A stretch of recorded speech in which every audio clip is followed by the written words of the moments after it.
அன்பானவர்களுக்கு கோவிந்தராஜின் வணக்கங்கள். June July session 2025க்கான ஸ்வயம் examination registration சில கோர்சஸ்க்கு நடந்துகிட்ருக்கு. எக்ஸாம் ரிஜிஸ்ட்ரேஷன் செய்வதற்கான டேட்டும் நெருங்கிட்டு வர சமயத்தில் எக்ஸாம் ரிஜிஸ்ட்ரேஷன் எப்படி செய்வது அப்படின்ற ஸ்டெப் பை ஸ்டெப் இன்ஸ்ட்ரக்ஷன் தான் இந்த வீடியோவில் நம்ம பார்க்க போகிறோம். வாங்க. உங்களுடைய மொபைல் ஃபோன்லேயோ அல்லது கம்ப்யூட்டர்லேயோ கூகுள் போயிட்டு ஸ்வயம் டைப் பண்ணிவிடுங்க. இதில் swayam.gov.in கிளிக் பண்ணிவிடுங்க. ஐடென்டிக்கல் சிம்பிள் வரும், அதை கிளிக் பண்ணிவிட்டு லாகின் ஆர் சைனப்பை கிளிக் பண்ணிவிடுங்க. சைன்இன் வித் கூகுளை கிளிக் பண்ணிவிடுங்க. மீண்டும் ஐடென்டிக்கல் சிம்பிள் வரும், அதை கிளிக் பண்ணிவிட்டு மை கோர்சஸை கிளிக் பண்ணிவிடுங்க.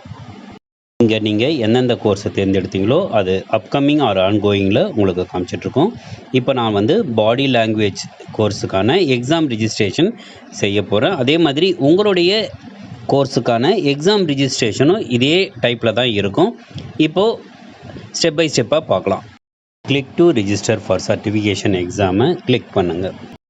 எக்ஸாமினேஷன் டேஷ்போர்ட் அப்படின்ற ஒரு புது வெப்பேஜ் ஓப்பன் ஆகிடும். இதில் கோ டு பர்சனல் இன்ஃபோவை கிளிக் பண்ணுங்கள். பர்சனல் இன்ஃபர்மேஷனை பொறுத்த வரைக்கும் இமெயில் அட்ரஸ் ஏற்கனவே டிஃபால்ட்டாக வந்துடும். நேம், டேட் ஆஃப் பர்த்து கொடுத்துடுங்க. ஏஜ் ஆட்டோமேட்டிக்கலாக ஃபில் ஆகிடும். நெக்ஸ்ட்டு கண்ட்ரியில் இந்தியா கொடுத்துடுங்க. ஸ்டேட்டில் தமிழ்நாடு கொடுத்துடுங்க. சிட்டியில் உங்கள் ஊர் இருக்குதான்னு பாருங்கள். அப்படி இல்லைன்னா உங்களுக்கு பக்கத்தில் எந்த ஊர் இருக்கோ அந்த ஊரை நீங்கள் செலக்ட் பண்ணிவிடுங்க. மொபைல் நம்பர் கேட்கும், உங்களுடைய கான்டாக்ட் நம்பரை கொடுத்துடுங்க.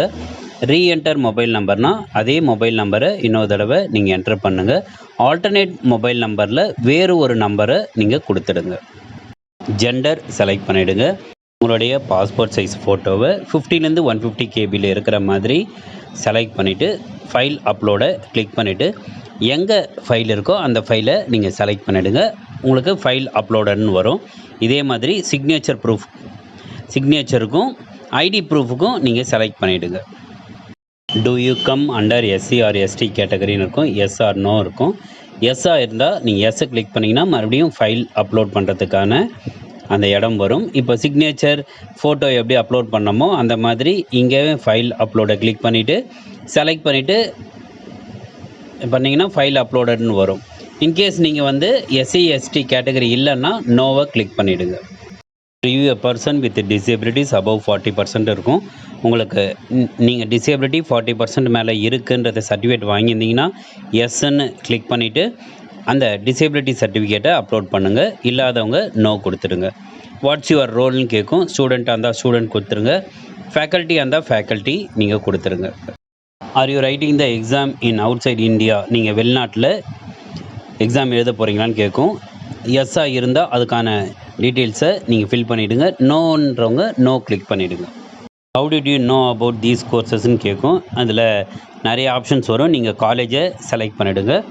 R you okay if you share your details with potential எம்ப்ளாயர்ஸ்ன்னு கேட்கும். நீங்கள் அதுக்கு நோவே கொடுத்துடலாம்.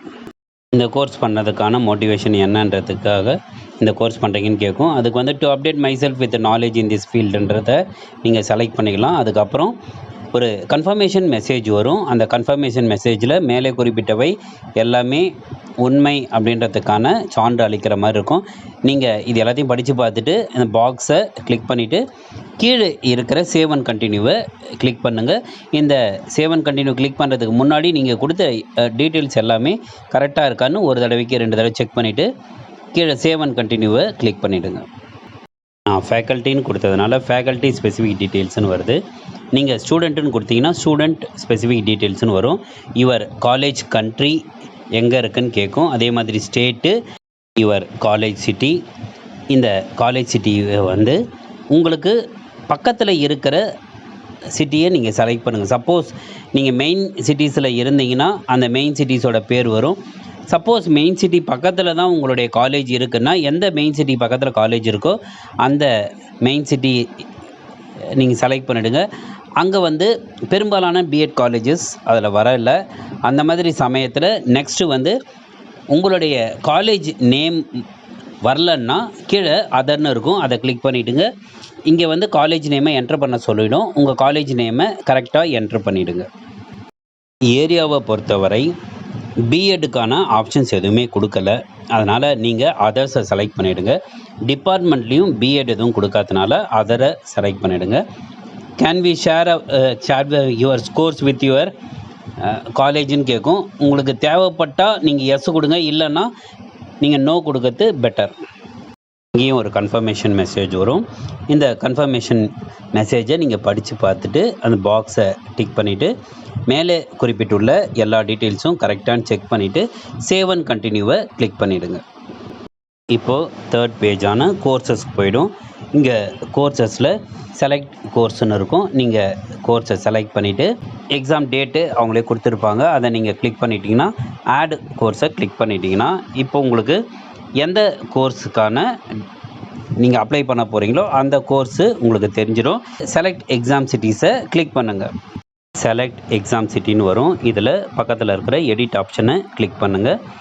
இங்கே வந்து உங்களுக்கு எந்த கோர்ஸ் எடுத்தீங்க, என்றைக்கு எக்ஸாம் டேட்டு, எவ்வளோ ரூபாய் நீங்கள் பே பண்ணணும் அப்படின்ற டீட்டெயில்ஸ் வந்துடும். கீழே வந்து ஃபஸ்ட்டு ப்ரிஃபரன்ஸ்னு இருக்கும். இதில் வந்து ஸ்டேட்டு, சிட்டி இவை இரண்டுமே நீங்கள் வந்து தேர்ந்தெடுக்கணும். கீழே வந்து நீங்கள் எந்த சிட்டி தேர்ந்தெடுத்தீங்களோ அந்த சிட்டியோட பின்கோடை நீங்கள் போட்டுருங்க. அதே மாதிரி செகண்ட் ப்ரிஃபரன்ஸுக்கும் எந்த ஸ்டேட்டு எந்த சிட்டி, தேர்ட் ப்ரிஃபரன்ஸுக்கும் எந்த ஸ்டேட்டு எந்த சிட்டின்னு நீங்கள் செலக்ட் பண்ணிவிடுங்க. அதே மாதிரி நான் செலக்ட் பண்ணியிருக்கேன். கீழே வந்து எல்லாத்தையும் முடித்ததுக்கப்புறம் கன்ஃபார்ம் அண்டு பேவை கிளிக் பண்ணிவிடுங்க. பேமெண்ட்டுக்கு முன்னாடி ரிவ்யூ அண்ட் ஃபினிஷ்னு இருக்கும். இங்கே வந்து நீங்கள் இவ்வளோ நேரமாக நீங்கள் கொடுத்த டீட்டெயில்ஸ் எல்லாமே சம்மரியாக இங்கே வந்துடும்.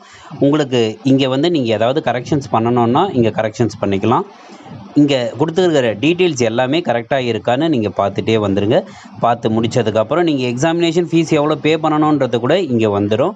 கடைசியாக வந்து வரும் பொழுது 8 டேர்ம்ஸ் அண்ட் கண்டிஷன்ஸ் இருக்கும். இந்த டேர்ம்ஸ் அண்ட் கண்டிஷன்ஸ் எல்லாமே படித்து பார்த்துட்டு இந்த டேர்ம்ஸ் அண்ட் கண்டிஷன்ஸுக்கு நான் வந்து சம்மதிக்கிறேன் அப்படின்னு இருந்ததுன்னா லெஃப்ட் ஹேண்ட் சைடில் இருக்கிற பாக்ஸை நீங்கள் கிளிக் பண்ணிவிட்டு கண்டினியூ பண்ணுங்கள். இல்லை இந்த டேர்ம்ஸ் அண்ட் கண்டிஷன்ஸ் எனக்கு வந்து செட் ஆகலை, நான் வந்து அக்ரி பண்ண மாட்டேன்னு இருந்தால் ஃபர்தராக நீங்கள் கண்டினியூ பண்ண முடியாது. அதனால் இப்போது I agree terms and conditions all the above இருக்கிறது ஓகேவாக இருந்தால் லெஃப்ட் ஹேண்ட் சைடில் இருக்கிற பாக்ஸை கிளிக் பண்ணிவிட்டு நெக்ஸ்ட்டு பேமெண்ட் மோடுன்னு இருக்கும். அதில் வந்து பே த்ரூ ரேசர் பேன்னு இருக்கிறத நீங்கள் செலக்ட் பண்ணிவிட்டு கன்ஃபார்ம் டு பேமெண்ட்டை நீங்கள் கிளிக் பண்ணிவிடுங்க. பேமெண்ட் செக் அவுட்டுன்னு இருக்கும். இதில் ஆர்டர் ஐடி, டோட்டல் அமௌண்ட் எவ்வளோ பே பண்ணணும் அப்படின்றது இருக்கும்.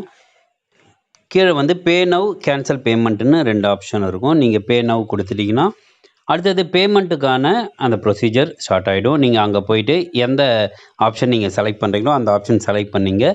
அது டெபிட் கார்டா இல்லை கிரெடிட் கார்டா, நெட் பேங்கிங்கா இல்லை யூபிஐ மூலமாக செலுத்திருந்தாலும் யூபிஐ மூலமாக நீங்கள் செலுத்திட்டு மெயின் பேஜில் வர if already registered click to check your payment ஸ்டேட்டஸ்னு இருக்கும். அதை கிளிக் பண்ணிட்டீங்கன்னா உங்கள் பேமெண்ட் வந்து ஆயிடுச்சா இல்லையான்றது அதன் மூலமாக நீங்கள் தெரிஞ்சுக்கலாம். பேமெண்ட் கரெக்டாக ஆயிடுச்சுன்னா இங்கே வந்து பேமெண்ட் கம்ப்ளீட்டட் அப்படின்ற அந்த மெசேஜும் இங்கே வந்து நீங்கள் பார்த்து கொள்ளலாம். பேமெண்ட் கம்ப்ளீட்டட் மெசேஜ் மூலமாக உங்களுடைய ரிஜிஸ்ட்ரேஷன் உங்களுக்கு கம்ப்ளீட் ஆகிடுச்சுன்னு அர்த்தம். இதே மாதிரி நீங்கள் வேறு கோர்ஸுக்கு ரிஜிஸ்டர் பண்ணும்போதும் இதே ஃபார்மேட்டை நீங்கள் வந்து ஃபாலோ பண்ணிவிட்டு உங்களுடைய எக்ஸாம் ரிஜிஸ்ட்ரேஷன்ஸை நீங்கள் கம்ப்ளீட் பண்ணிவிடுங்க. இந்த வீடியோவில் நம்ம ஸ்வயம் எக்ஸாமுக்கான எக்ஸாம் ரிஜிஸ்ட்ரேஷனை ஸ்டெப் பை ஸ்டெப் எப்படி நம்ம ப்ராசஸ் பண்ணுறதுன்ற தகவலை தான் நம்ம பார்த்தோம். இந்த ஸ்வயம் எக்ஸாமினேஷனை அந்தந்த கோர்ஸுக்கான லாஸ்ட் டேட் கொடுத்துருக்காங்க. அந்த லாஸ்ட் டேட்டுக்கு முன்னாடி உங்களுடைய எக்ஸாம் ரிஜிஸ்ட்ரேஷனை நீங்கள் கம்ப்ளீட் பண்ணி முடிச்சிடுங்க. கடைசி நேரத்தில் எக்ஸாம் ரிஜிஸ்ட்ரேஷன் பண்ணாதீங்க. ஏன்னா சில சமயத்தில் சர்வர் டவுன் ஆகிறதுக்கும் உங்களுக்கு லைன் சரியாக போகாததுக்கும், அப்படி இல்லைன்னா உங்களுடைய மொபைல் நெட்வொர்க்கோ அல்லது நீங்கள் யூஸ் பண்ணுற நெட்வொர்க்கோ ஏதாவது பிரச்சனையாக இருந்தால் எக்ஸாம் ரிஜிஸ்ட்ரேஷன் செய்யாமல் போவதற்கான வாய்ப்புகளும் இருக்குதுன்றதுனால இருக்கிற காலகட்டத்திலேயே நீங்கள் எக்ஸாம் ரிஜிஸ்ட்ரேஷனை செய்து முடித்து உங்களுடைய எக்ஸாமுக்கான ப்ரிப்பரேஷனை நீங்கள் ஸ்டார்ட் பண்ணிவிடுங்க. நீங்கள் அனைவரும் இந்த எக்ஸாமினேஷனில் பாஸ் பண்ண வேண்டுமாய் உங்களை வாழ்த்துகிறேன். வாழ்க வளமுடன். நன்றி.